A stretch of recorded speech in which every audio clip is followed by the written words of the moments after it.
We do this, look, there's a new thing. Oh, the clapperboard. Proper film. So welcome, ladies and gentlemen, welcome to Cork in the North episode. We're on episode 20. We've made it, Karl. Clapperboards, yeah, they're new, aren't they? So yes, thanks to everybody for listening, watching, sharing, subscribing, downloading. We are back this week, and I've got stand-up comedian, dear friend. He's from the south. He's from Limerick, which is the second best hurling county in Ireland. And you're up in Belfast working. You were working last night at the Empire. It's not work; it's my vocation, Andrew. Okay, you're like one of those priests. Yeah, it's a joyous performance in the. How was it for you? Because I left after a couple of minutes. Did you? Oh, you'd left. Did you not know? There was a guy in the audience. You might have spoke to. Is the guy on the right? Well, yeah, the stage is it? Yeah, New York, and his name was Firecrow. His name was Firecrow. Yeah, and I was chatting to I got mildly obsessed with Firecrow, and then found out that's just his first name. His name was Firecrow Silvernight. And he was taking the piss. No, apparently not. I was there, and the line that got nothing. I went, geez, these are all my Wordle guesses. Wordle. Oh, I've heard about that. I don't know what it is. Oh, you don't do it. I love it. You guess a word every day, is it? Yeah, well, you work it out. But I became obsessed with it. I actually, words and that is kind of my thing. There was a gig. I was telling them this on the stage last night. There was a gig in Dubai, and it was a guy, and his name was Ewan Hume, and he was from New Zealand. And it stuck in my head, and I'm going, what? There's something there, and I can't see it. Literally walked off stage, and I went, his name is you, and who, me? Oh, very good. Yes. And it's like it's never left me. That was 5 years ago, and just the chances of you meeting someone with that name ever again. I've looked for him at the same gig. I've gone back every year to Dubai and done that gig in January, and I've looked for him. Anyone here from New Zealand? What's the name of Ewan? I have been waiting. Is it Ewan what? Ewan. I got married, but I took her name. What have you done to me? Oh God! But it was it's one of those things. I've some weird brain thing that just work like you're very good at the creative words and figuring things. out the words in certain things and linking things up, aren't you? Did you like my joke just before we broadcast that I choose sometimes I listen to American music, or American comedy, sometimes I like the British music. It's always that Burr and Oasis debate. Very good. See, Bill Burr. I know Blur Oasis. Bill Burr picture. Great. Tell me, Karl, up here in the north, how often would you come up here a year? A couple of times a year maybe? It's a few times. I'm back next week. Yeah, because you're doing a gig for me on Clandivy golf course. Tickets are available. Tickets actually sold out. I was here in January in the Ulster Hall, Reginald D. Hunter. That was great fun. I do like the audiences up here. I think I prefer the audiences up in Belfast, in the north. Well, it's mainly Belfast, but up in the north, I think. When you think of the north, like what do you think of it? Like when you think of everything, because down in Limerick, obviously, if you say to people, "Oh, I'm off to Belfast for the night," and they're like, "Oh Jesus, what's their reaction? What are you doing up there?" Or is it? What's the perception down south? Do you think? I used to be kind of wary of coming up here because obvious reasons. Yeah, the first few times I come up, you kind of go, I don't know where I'm going, and there's always that thing. If I walk down you've heard stupid stories, or you walk down the wrong road. But to be honest, this morning I was laughing as I walk. I got into the car, drove over from the hotel, and you'd swear the Europa League final is on in Belfast tonight. Yeah. All the Rangers flags and stuff. There was guys, I don't know, are they going to Seville now? Because they were waving flags in front of some mural down the road. Were they? Yeah, and they were taking pictures. No, I don't think they're going. And I was like, it's a bit late to get to Seville. To be going. And, but I was like, going, wow. It's insane up here, yeah. Like, on Monday night, I was in London and I was in Gatwick Airport. So my flight was at like 6:15. So I was in Gatwick Airport at like 4 a.m. and I was just full of Rangers fans. Oh, right. And I started talking to a Rangers fan. He was on his own, and this was his route that he was taking. So imagine now, he's from Glasgow, and this was Gatwick Airport. So I went to him, what are you doing in Gatwick? And he was like, he says, this is just the cheapest way of doing it. This is what he was doing. He's gone from Gatwick to Edinburgh to York on the train. This is all on the train. Then he got a cheaper train down to London. Then a train from London to Gatwick. Then he was flying from Gatwick to Alicante, which is on the east coast of Spain. Yeah. Seville is on the west coast. And then he was getting an 8-hour bus journey from Alicante to Seville. and he told me he didn't have a ticket. Wow. And do you know what I said to him? I said, oh, well, hope you don't lose. Like, that is dedication, though. Let's not, I mean, the fact that they had to have smashed up a restaurant out there at the moment, but like, that's is there stuff happening already? Oh, there's a lot of well, stuff. That's kind of fine. I don't get. I was at the last UEFA Cup final with Rangers and Zenit St. Petersburg in Manchester. I was there as well. We at the match? No, I was outside watching them fucking smash the city up. Well, because my brother. I didn't realise you were a massive Rangers fan, Karl. I've never met somebody. My brother, Limerick people are always fucking on anyway. There was a guy who grew up was a Rangers fan from Limerick with no connections to Scotland, just chose Rangers. And when was this when he was a kid? And he was when I say small, he was 5'6", and he was a good footballer, but he used to wear Rangers jerseys for training. He says he could just get kicked more than the lads. But my brother said to me, it was 2008, isn't it? Back, goes, there's tickets for the UEFA Cup final in Manchester. There, it's quarter-final stage, and we're looking at Bayern Munich, could be Fiorentina, and we're looking at the different clubs that could make it. So we bought 4 tickets for the final, and then Rangers made it through. And my brother, we gave 1 ticket to a friend of my brother's who goes to all kinds of matches, but one Rangers fan, and at face value, and he was like, I think the look on his face, this is too good to be true. These guys from Southern Ireland, this has been sold on for like 1,500 quid or whatever. But we got out, we were out the ground, and we were waiting in the Rangers. It was the Man City Supporters Club pub to meet the Rangers fan. I'm wearing a dark green T-shirt, and we've Southern accent. And it's the one time I'm there. Please don't get recognised, because if I've been coming here for years, if someone goes, that's that comedian from the south. And they started singing sectarian songs inside in the pub. Wow. Yeah. And it was all this, fuck the Pope and the IRA. I had a whole routine about this for age, but it was watching them. They were just happy amongst their own, but I didn't know about what was going on like in town, like Manchester. What happened was they had a big, massive. The council put on a big screen. I think they said kickoff's 8:00, and the match was on about 5 minutes, and the big screen just failed. So they couldn't watch the match. So they went ape shit. All the pubs shut. They just shut down the whole town. Yeah. So there was no buses, taxis. They couldn't even move. So they were just wrecking the place, because when we came out after the match, we didn't know, but we couldn't get. And they got beat 1-0, didn't they? It was a 2. They were beaten anyway. But the funny thing this time is it's in Seville, because when Celtic lost the UEFA Cup final in 2003, the fans behaved so well. They won an award from UEFA. And I think that, talk about laying a gauntlet down for Rangers that they've already apparently, if they've wrecked some restaurants. Apparently. So I was watching it last night. Actually, you can just see it online. There's a couple of restaurants that's been fighting with fans and all that. Now, everybody's going to be like, but fucking Celtic fans this. I couldn't give a shit about Celtic. Yeah. Nor could I give a shit about Rangers. I just like watching the clips of things being smashed up. Do you ever do that? Do you ever get lost in a loop on YouTube? Yeah, well, it was John Richardson I mentioned on stage years ago about getting stuck in a loop of people walking into glass doors. And I went, that sounds stupid. And I went and watched, and it was an hour and a half.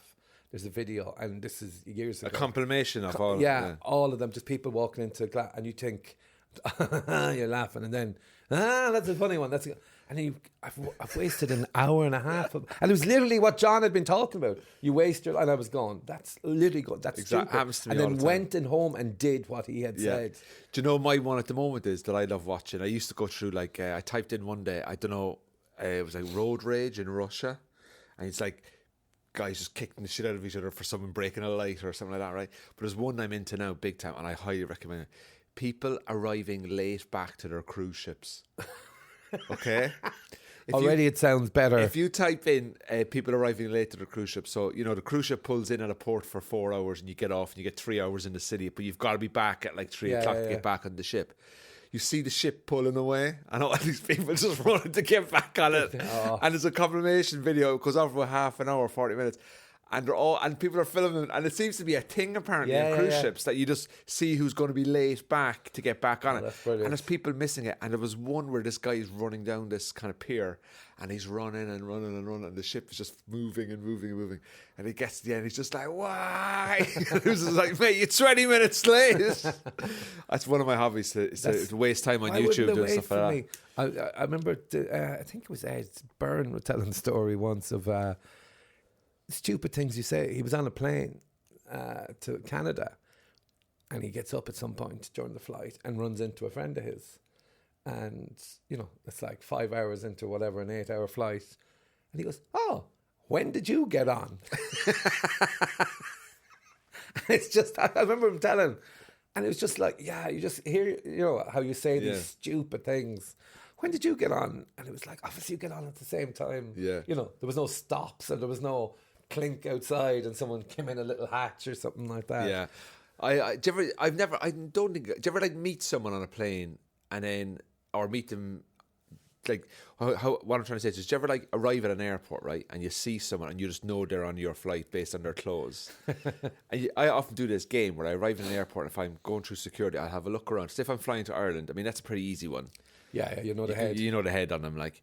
But if you're going to Spain or something, you go, right, that person's going to be on my flight. Next thing you see them on the flight, they're on the flight, then you get off the flight, then they're on the bus to your same area.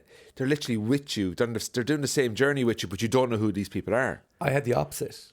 I was coming off a flight in Dublin Airport, and the person that was sitting on my row, who I hadn't spoken to, we ended up on the bus to the car park, and it was kind of like, sitting opposite each other. We kind of landed. Our cars were parked beside each other. And the two of us just looking at each other going, that is weird. And it was just like that. But you never spoke? Like. Never spoke. When our cars were like walking along, and, you know, I became, when I started flying more often, I got paranoid about, you know, if you fly out on a Monday and back, and then you're flying out the weekend again, and you're going, hold on a minute, am I in K7 or am I in F3? You know, am I in, which car park am I in? Yeah. Did you go back to the one you were in at the start of the week? I see what you mean, yeah. And so I take pictures now. Yeah, that's what I do, yeah. I literally take a picture of my car and around whatever. You know, there was one time going, oh, it's parked next to this big van. I'll see that. For sure, the van could have been closed. How do you know the van is going to stay for the same length? I'm only going for 2 days. What chances is he leaving in the next 2 days? Very high. You could be leaving in the next hour, Karl. He was gone. He was gone, was he? Oh, man, that's fucking quality, man. I love all that kind of stuff. I fly so much. I think I don't have any kids. So I couldn't. So people go, what about climate change? I'm like, fuck, I've no kids, so tough shit. My carbon footprint is so low because I don't have any kids. People don't realise that kids cause the biggest. You don't have any kids either. Well, it's. I don't think it's because of my flying. Yeah, I know. Yeah, no, but like you're. What I fascinate about you, you've got a long-term partner, but you're not married. No, we're together 16 and a half years, and are you not confident in her yet enough to marry her? Oh, I'd marry her. I'd marry her in the morning. Yeah, we've talked about it. She's great. She's surprisingly great. Yeah. Patience of a saint, as the mother would say. She's highly talented. I actually genuinely think some of the comedians like me a little bit more, or maybe respect is the wrong word, because of Rachel. I think they like her so much, they kind of think, oh, maybe there's more to Karl than we thought. Yeah, Karl Spain's here. Rachel must be here too. But that's it. Like, you know, people have seen me go, is Rachel here? And I go, yeah. They go, oh, where's she? And I'm going, hi. Yeah, but it's mad, isn't it? Didn't Rachel's family meet my family on a cruise many years ago? Oh, yeah. Met my mum on a cruise or something like that. So was it Rachel's parents or uncles? I think it was her parents, wasn't it? Her parents met my parents on a cruise ship. Yeah, I forgot about that. They weren't late back to port anyway, but they met each other on a cruise. And that was mad because my mum said to me, she's like, I'm after meeting people on a cruise and their daughter's going out with the comedian Karl Spain. I was like, who? Never heard it. You're not going to bring up what I did to you in Kilkenny, are you? Oh, God, yeah. You can tell that story because... do you know that every time I see you, I often think about what you did to me in front of my own mother. Like, I was on in Kilkenny with Andrew, and Andrew mentioned my parents, my brother, and my brother's wife are in the audience. So after Andrew, I would give someone a slightly jokey introduction. You could be a good slagging, yeah. But it's all harmless. It's all in a good nature. But after Andrew came off, I started going, Andrew, you never did your best bit of material. That bit about being mildly obsessed with your brother's girlfriend and how you constantly masturbate when you think about her. And Andrew just looking back, just the look of, Oh my God. And then I think I did explain afterwards, no, Andrew's parents. But that second, on your look of, how am I going to explain this? How am I going to explain this to the whole family that are sitting in the audience? And the whole room going, oh, that's a weird thing to have joked about. But the audience didn't know that my family were in the room. And then so they were like, what the hell is Karl saying? And it was just chaos. It was absolutely chaos. Yeah. It was good fun though. Yeah, I really enjoyed it. I did explain. But you do that a lot though, don't you? You bring people on to kind of interesting intros. There must be a time when you've brought people on certain intros that they've not been happy with you. There was one. There was one. No, I annoyed one famous comedian with it, and it was my own. An Irish or English comedian? I hadn't intended on doing it. I was going, ladies and gentlemen, you've seen this man on Russell Howard's Good News, Russell Howard Hour, Russell Howard's this, Russell Howard's that. Please welcome John Richardson's sidekick, because he did a podcast around the time with Russell, and Russell. And it wasn't a dig at Russell, but he just looked at me. What are you doing? And it's just that moment before people go on stage. So what did he say to you? He didn't say anything, but it kind of when he came off, I was trying to go, I'm sorry, and he was just annoyed with me. Was he? Yeah, but I haven't met him again, which is the thing that annoys me. He's a lovely fella. He's a great. Lovely I've known Russell for years, but I never met him again after it. Which is the one that just go, look, I'm sorry. I've actually sent the message through other mutual friends. Can you just tell her I'm sorry? And because I told John laughed. John Richardson laughed, and he was like, but I was like, it was like in the moment, I just, I was going to say, what I was planning on saying was, can you guess who it is? It's Russell. Yes, it's Russell. How did you know? What did he say to you? Did he say anything? He didn't. I went, cheer, and he just stepped past me, and I think he was manager. I was there going, like, what did you do? And I was like, oh, I didn't like. But surely they would have got the fact that you may have seen him on Russell Howard's Good News, and everyone's like, oh, it's clearly Russell Howard. Yeah, that was meant to be the thing, and I just went, John Richardson. The story behind it is because my cousin and his wife live in Jersey, and they came to a gig in Bristol years ago, and John Richardson was brand new, and they loved John. Like, John Richardson was a new comic, and they went, that's the guy we like. So they were massive John Richardson fans. And then I visit them in the Jersey, and they were his wife, my cousin's wife's a nurse, and she can listen to podcasts at work. And it says, oh, John has one. So I downloaded John Richardson's podcast onto her thing. And then she goes to me afterwards, I found another John Richardson one he does with some blonde guy. And that was, she just didn't know who Russell was. She's not, wouldn't watch loads of comedy. So I thought this was funny in my head. And I don't even know if I told Russell, like, it's just that thing of people's perception of who comedians are. So I just, in my head, Russell was John's sidekick. Oh, yeah. And this was, John was still establishing himself, whatever, 10, 12 years ago. So that was in my head, and that's probably what just came out, but it didn't. Let's talk about the ones that worked. but no one's interested in the ones that worked. People just want to know, but I can't believe that, like, he didn't. Was this in Ireland you were bringing him on? It was as well? the Electric Picnic. He was probably the headline act at the picnic. Are you doing Electric Picnic this year? I am, yeah. So I don't think Russell is. Oh, do you know what? I saw him just before a lockdown. If I'd have known that, I would have Karl's still upset about the situation that happened about bringing you on. You saw me before. We went out for dinner on Valentine's night. The two of us went for dinner on Valentine's night in London. That was the most loneliest night of our lives, wasn't it? That was good fun. Can I ask you, the coming up to like the north and stuff like that? Like, is it?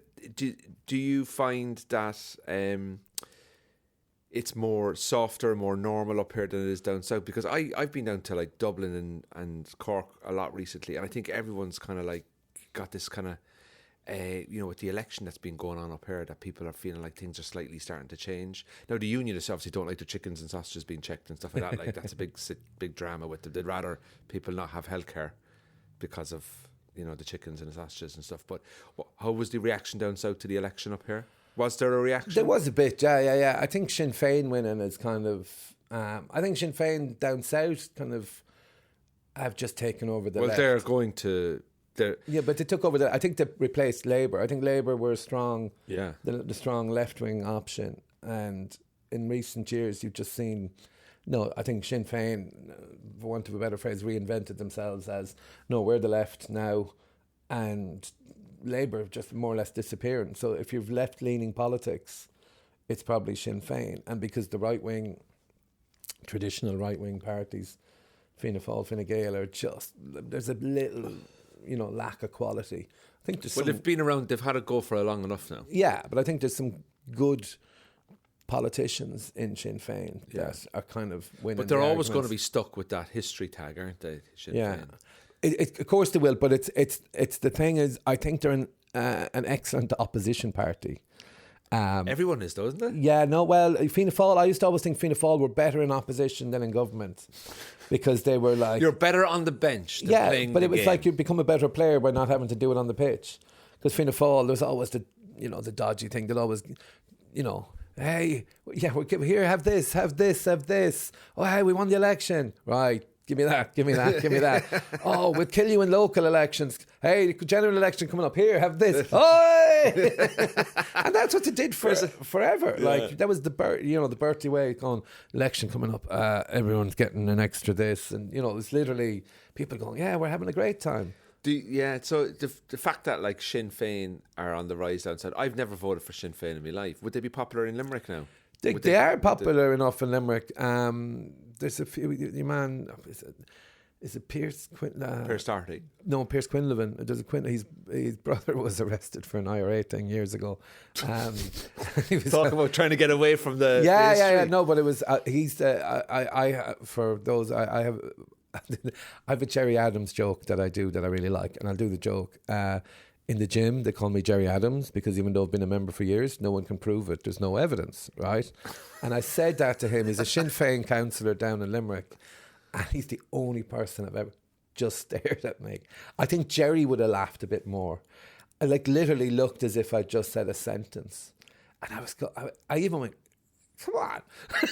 Nothing. Zero. Just stony faced. And I was almost impressed by it going, and it's not the arrogance. I just know it's a good joke. When you have a joke going, oh, that's always going to work. Always going to work. And I love coming up here. I go, oh, that's always going to, It kills up here, doesn't it? Bring it in early, get a big laugh. And but it was just that thing of just staring at Morris Quinlivan is his name. Morris Quinlivan.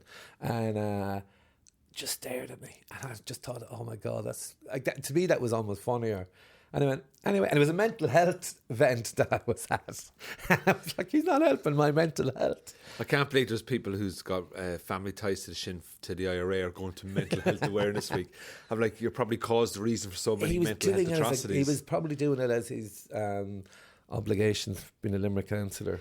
Yeah, so the reaction down south was like, oh, Sinn Féin have turned the tide a little bit up the north. Yeah, they're on the way down the south as well. They're going to get in the next election down south, aren't they?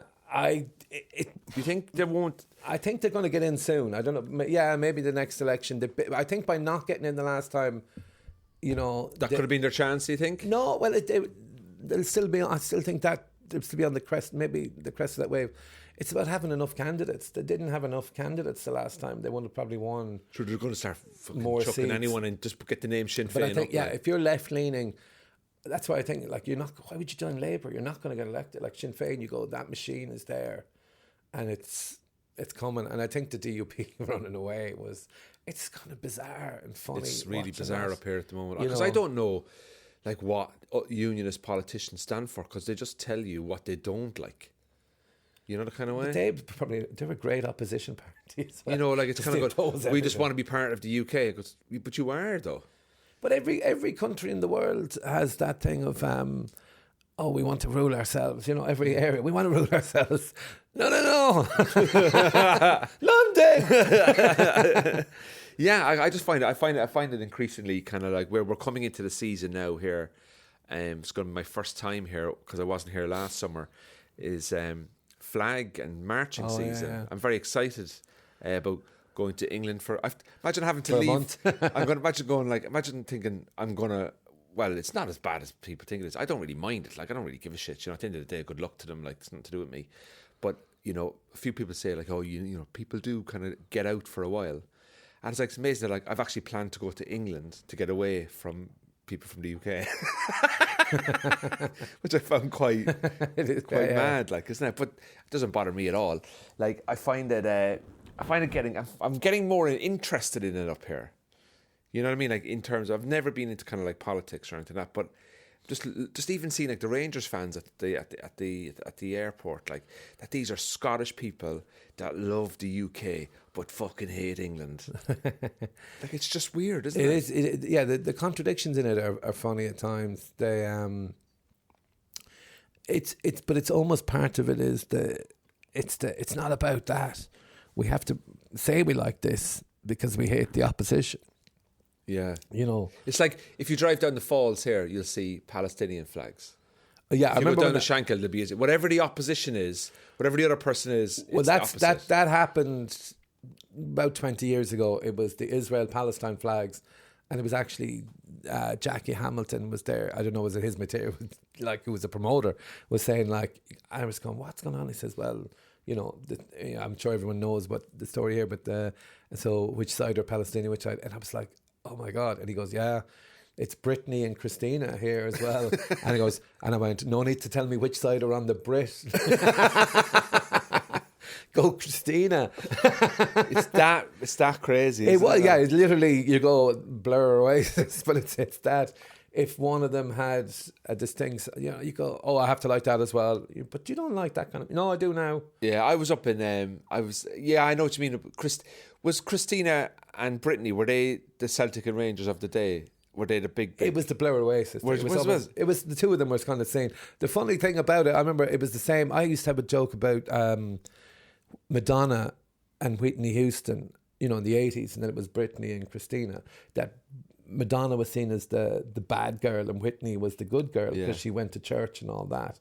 And there is Madonna now with, was it something like 5 kids? Granted, they've 5 different fathers. They've actually 4 different mothers. You know, it's just 5 different nationalities. Yeah, but Britney then was seen as the good one. Again, like Whitney Houston was the good one. Britney was the good one. And she went off the rails. And Christina Aguilera is married to Spanish footballer Gerard Piqué, isn't he? No, that's... No. Shakira. Oh, Shakira. What happened to her? She's married to Gerard Piqué. But she's still singing. I'm sure she is, but she sings in Spanish. Oh, fucking fair play to her. Yeah. Well, I'm a big fan of Portugal, so yeah. So what I was saying, what I was saying to you there is like it's like the opposites, right? I was in Ballymena last Saturday night doing a gig, Ian Paisley country. All right, yeah. Ballymena is the heartland. This is what I was told. It's the heartland of unionism. Okay, I arrive up. I'm thinking, grand, walk out. Great gig, lovely people. Finish the gig, and this guy just makes a beeline. Now I was taking the piss out of him as well a little bit, right? This guy makes me a big, strong Northern Irish accent. He just went, "I don't like Tipperary," and I just went, "Oh fuck it, this is it now. This is it. I'm from Cork, but I'm representing Munster." And he went, because I'd be a big Kilkenny Black Cats hurling fan, and I don't like those Tipperary. I just went, "Oh, thank God for that," because I thought he was like going to say something like about the South. And how we didn't like it because it's the heartland. But he was just going, "Oh, I love the hurling, I love the football." And I was looking at him going, "Oh, well, he's probably, you know, an Irish person caught up in living in Ballymena. Maybe he moved here. But he was like identified as a youth. And it was just like, this is so fucking mental. If there was no Catholics in the north of Ireland, marching would have faded generations ago. You think so? 100%. I would take some convincing that if it wasn't to do it in someone's face or annoy them, they wouldn't do it. I think a big part of it, the renewal of it, you know, more so because of in the 90s and early 2000s, you'd see Garvaghey Road and the protests. I always thought if they just ignored them, if it was just their own thing, it would gradually fade. It's kind of a thing of young people coming, "Oh, that's a thing my dad and my uncle does. I've no interest in that." Yeah. But look, we're annoying them. Oh yeah, I'm in. I genuinely think it would have just faded away, just faded a bit. Like certain things, just no interest in it.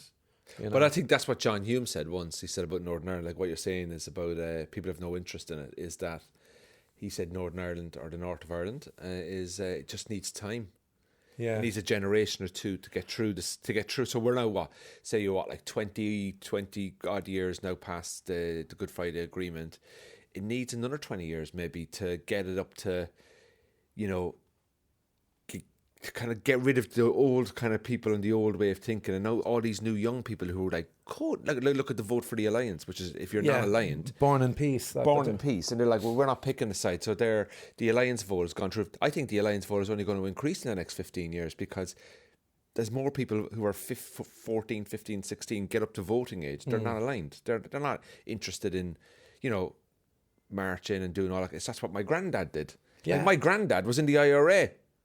Mine wasn't. Do you know? So now when I'm talking about the IRA, I'm talking about the 1916 IRA. He drove a milk truck. The 70s and he drove the milk truck. Yeah. Full of bombs! Just throwing fucking low-fat milk. But there is that. I remember it was Tommy Tiernan had been, people. There was a story about, I think, Tommy did a gig in Limerick and there was a story about some local guy being involved in the IRA and being arrested. And Tommy's comment was, that's like being in the PLO in Norway. You're so far away from it.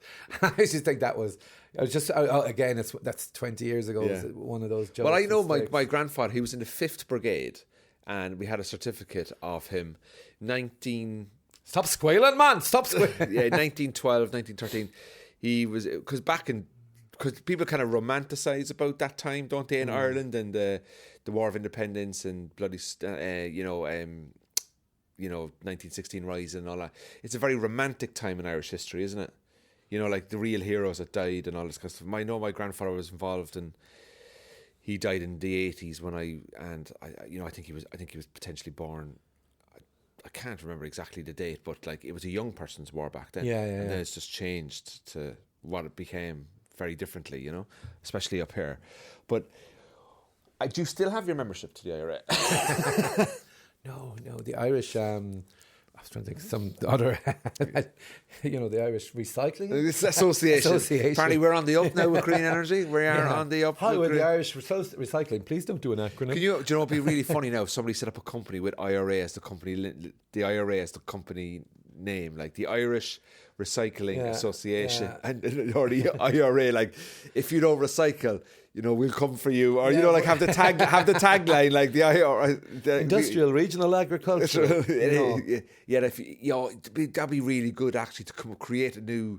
Like, I have an idea for a sketch there now, and just call it like the Irish Recycling, and all people see is just IRA, but when they come in, it's like recycling. Well, the funny thing, just an election thing, the one thing that has definitely been highlighted in recent times, post-Brexit, the English do not know what's going on over here. But they have a clue, man. The average English person has no idea. And I wish I could remember which comic it was, but the Comedy Cellar in Dublin, we'd done the gig and we came round the corner and there's a street that we're walking. I can't remember where we would go, but there was a nightclub called Re-Raws. Yeah. All Irish, Re-Raw and Rula-Bula, like as in whatever, I don't know, the direct. Re-Raws, Rula-Bula, yeah. Kind of celebration, a bit of a hoolie, whatever. And I stopped, we're outside, there was bouncers there, dressed like bouncers, so they've kind of got black jackets. And I said, oh yeah, that's the real IRA headquarters. And your man was like, what? And I just went, yeah, that's real IRA. And he looks up and says, R-I-R-A, Re-Raw. Yeah. And he's just like, oh my God. It's like they have an office. Yeah. And that was their club. And he's seeing people going in. And he goes, but they're like normal people. Like you could see, like, hot young women going in going, yeah, I would never, if you're seen in there, or you're kind of, and it was just, and I can't remember if I told him afterwards it was bullshit, but literally in Dublin, at the real IRA headquarters. I've done stuff like that, like exactly, because they don't know. Yeah. They don't get it. And you can kind of say whatever you want. You just need a bit of truth in it. Yeah, like you can say, like, I remember saying to my brother was coming up to visit me for the first time from Cork to Belfast, and he was like, oh, it's grand, like, is it? He's trying to suss it, it's grand up, because some people down south even don't realise how good crack it is up there. Yeah. I said to him, like, on the phone, I said, look, when you arrive, just make sure you get the wheelie bins and make sure you just cover the Southern Reg. Because I don't want the neighbours to know that there's a Southern Reg in the estate, because you know about the cars being torched and all that. I said, it's just for your own safety. And he was like, oh, you're only taking the piss, aren't you? Like, but for like that 2 seconds, I had him by the balls. Like, and it was just because people's perception is not, but reality is not. It's changed for me. What's happening is not. It changed for me. I used to come up here and it was always a little bit, like, I've been coming up here right from the start. And I remember doing a gig was it Port Rush or Port Stewart? Yeah, beautiful part. Beautiful part, but it was in a golf club. It was the night. It was 2001. I think it was the night Big Brother finished. Because there was I remember I was watching it and I had to turn down the sound because there was a woman trying to get into my room and I was just locked the door. What was that? After the gig. I like it. She knew where I was and she was like, "Can I just come in a minute?" I'm like, "Can I just come in a minute?" No, just never. Come into my room. God. No, in a bedroom, hotel. It was like a hotel room or whatever above. But it was a mainly Protestant audience and they loved me. And the Northern Irish Catholic, they hated him. And I had jokes about. I was talking about, it was about like Boyzone and Westlife and would break up when they go solo. It was the language being it was about Irish people going to England doing terrible stuff, and it was like Boyzone and Westlife. You know, it's not just them; it's future splinter groups. It was the language of it. Yeah. The language of it was quite fun, and it got a big laugh, and it just they liked me. You know, they really liked me after the gig, but it was just I don't want to say. But see, the thing is, hated him. Like, but that's because, and he was a great act. Like, but that's because you're no threat to them. That was it. I was kind of acknowledging you don't live there, so they're like, oh, this guy's going home. So why we've nothing against this guy. We've got no issue with him. He's got no issue. Yeah. But the Northern Irish Catholic guy's like, well, he grew up in the north. He's been around us. He probably has family. Like us. He doesn't like us. We don't like him. But they love. But that's the thing. Like the British people or the Unionist people, whatever you call them, the people that I've met here, probably nicer sometimes than the actual Irish, because the Irish are a bit like, oh, you don't want us. Do you know the kind of way, like, or something like that? But like, I always like. People go, we're not like Northern Irish. I would still consider them Irish. So do I. Yeah. I consider like Paddy McDonnell as Irish as, me. Yeah, but even like, and it's just, you're from, like, you can. But I think there's a snobbery down south to Northern Irish people. But you can still be, you can be a 50p and you can be a coin. But just because you're a coin doesn't mean you're a 50p. Do you know what I mean? You can still be, you can still identify however you want as British. But I often say that as well. Like, there's loads of British people living in Dublin and Cork, and they get on great. I just find it very, especially with the election last week and seeing like the big swing and the big change up here. I voted in my first time voting in the election. I voted Alliance 1 and 2 because trust me, Sinn Féin I wouldn't vote. I don't know if I would vote Sinn Féin, but like. I don't know why. I like voting for the independent guy or the woman. You know, the woman like to get the 50 votes. I'm like, oh, give them a go. You know what I mean? Even though they're campaigning to have more bins outside Tesco or whatever their campaign is, but to see the change and the swing of what's been happening, it's fascinating because even since Brexit up here, it's a fascinating part of the world to live in terms of to learn. Like, people don't realise that on your doorstep even though it can wreck your head sometimes, it's very interesting. Do you know what I mean? Like, course, people in England don't seem to understand that the amount of wealth of history that is in between these two islands. Like, Irish history, I think, is some of the best history in the world. If you go right back to, say, 1890, William Gladstone, Isaac Butt, the Home Rule Act, all those guys starting off trying to get Ireland independent, right up to this present day, you're currently living in history. You know, like when I'm 85 and I can turn around to my child or the nurse that's been looking after me or whatever, I go, I remember the first time that Sinn Féin got in Ireland, or Ireland was united, or Brexit caused fucking Boris Johnson to scrap the Good Friday Agreement and put a border on mainland Ireland and all this kind of stuff. Like, we're actually living in times that our grandfathers lived in, and luckily enough, without guns. Yeah. Isn't it mad? It's mad. It's the thing that I find possibly the most interesting at the moment is watching the final breaths of the British Empire. Like, literally, the Union is breaking, it's cracking at the moment.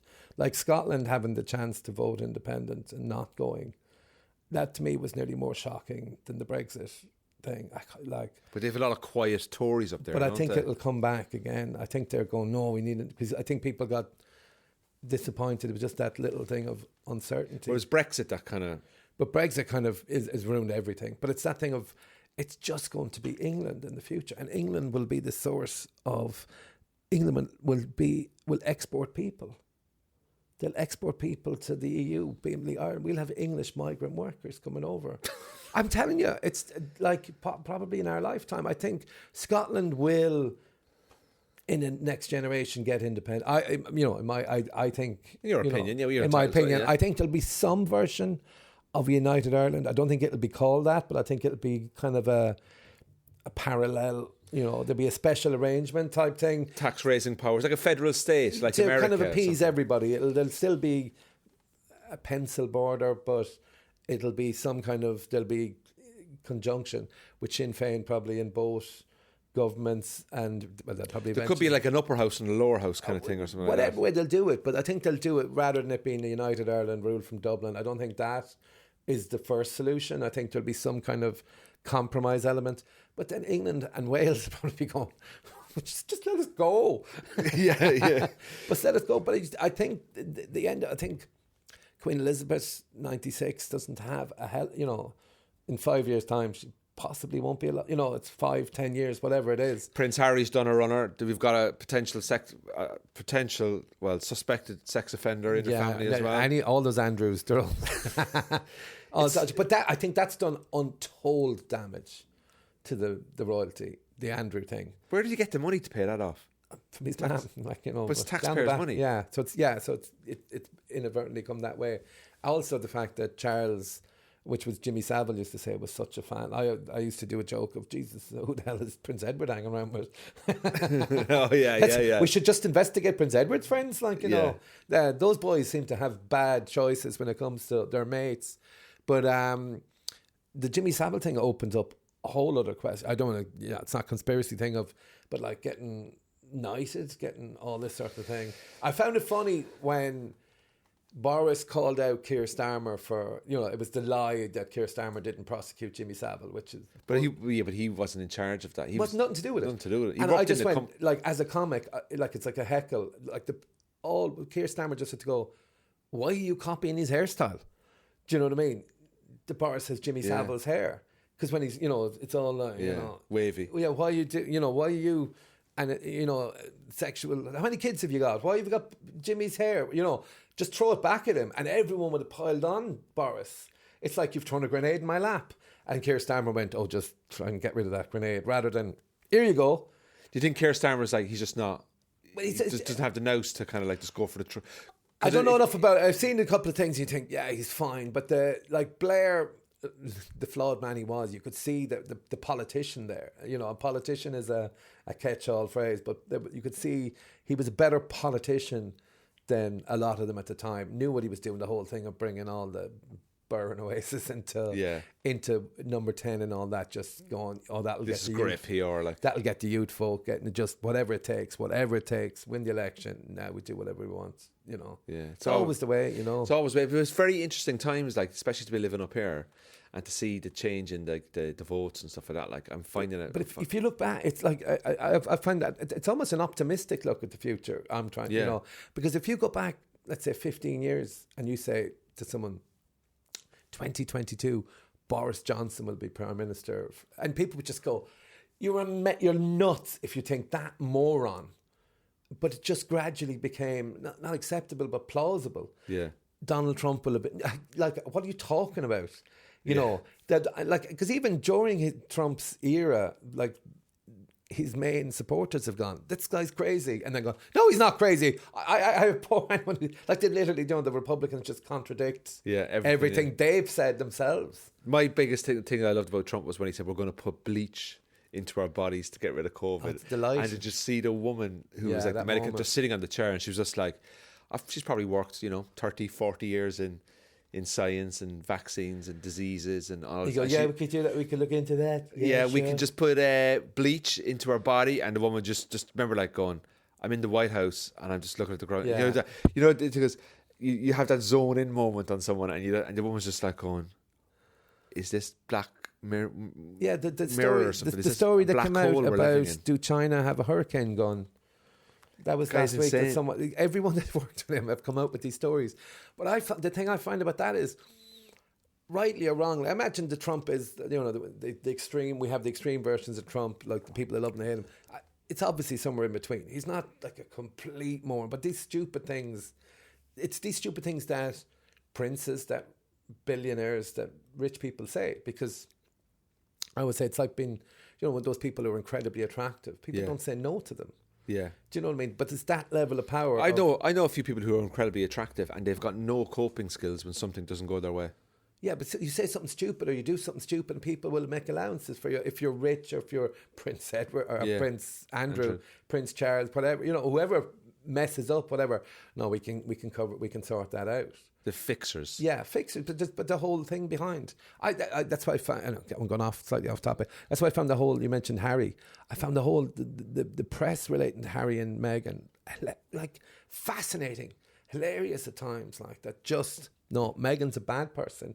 And it would be like, oh, Meghan did this, Meghan, like whatever. Meghan was mean to somebody. And then the next day there's a picture of Kate being nice to somebody similar. Yeah. And you just go, it's And then there's Prince Andrew, here's 12 million because I'm not a nonce. Yeah, if you step back and it was like, oh, Harry and Meghan are hanging out with Oprah and stuff. Oh, look, there's William and Kate on the beach. Well, Prince Harry just seems to be a bit like, look, I'm not going to let what happened to my mum happen to my wife, so I'm going to take every measure possible to get away from the press. And if you don't like it, they've reacted exactly the right way. I genuinely have the feeling that, does he know, I have a theory that, has he found out that Charles isn't his father? Or has Charles... What's the name of the guy? I don't know even know if it's him, if the other guy, but just that thing of just the way he's been treated. Yeah. That it's almost like, you know what, he's not mine. It's one of those, he doesn't look like them. Do you know what I mean? I'd say he just wants out, doesn't he? Yeah, but it's a horrible life. Oh. I'd say there's good perks in it in terms of, I've been accused of... Mummy, can I have 12 million to pay off a woman I've never met? Weird, isn't it? I've never met her, but here's 12 million anyway, just to prove I never met you. No sweat. Yeah. I used that already. Love Pizza Express. Listen, Karl Spain, thanks so much for popping in, having a bit of a Prince chat Harry, with us. I got shut down because I brought up the Prince Harry. Karl, thanks for coming in, man. It's good to see you up in Belfast. You were very, very, very good to see you last night. Very funny. Thanks very much. Yeah, Andrew, you were very funny as well. Very good. They don't believe me. They don't believe you. It doesn't work for me. But listen, Karl, thanks for coming. I really enjoyed it. Having a nice, good chat with you. Yeah, we covered a lot of topics. We did a lot of topics, and safe back driving to Liverpool. I was going to say Liverpool. To Limerick. It's all the same. That sounded like a threat the way you said it. Safe driving back to Limerick. Safe driving. Jesus, Andrew's granddad was in the IRA. He's going to be waiting in the car park. Yeah. You should join my new company, Irish Recycling Association. We're currently recruiting new members. The Irish Recruitment Association. It's Irish Recruitment Association, yeah. Karl Spain, thanks very much. Thanks to everyone. Independent Retailers Association. Yeah. Big thanks to everyone for liking, sharing, subscribing. Thanks for another episode of Cork in the North. Yay! Come on, Munster.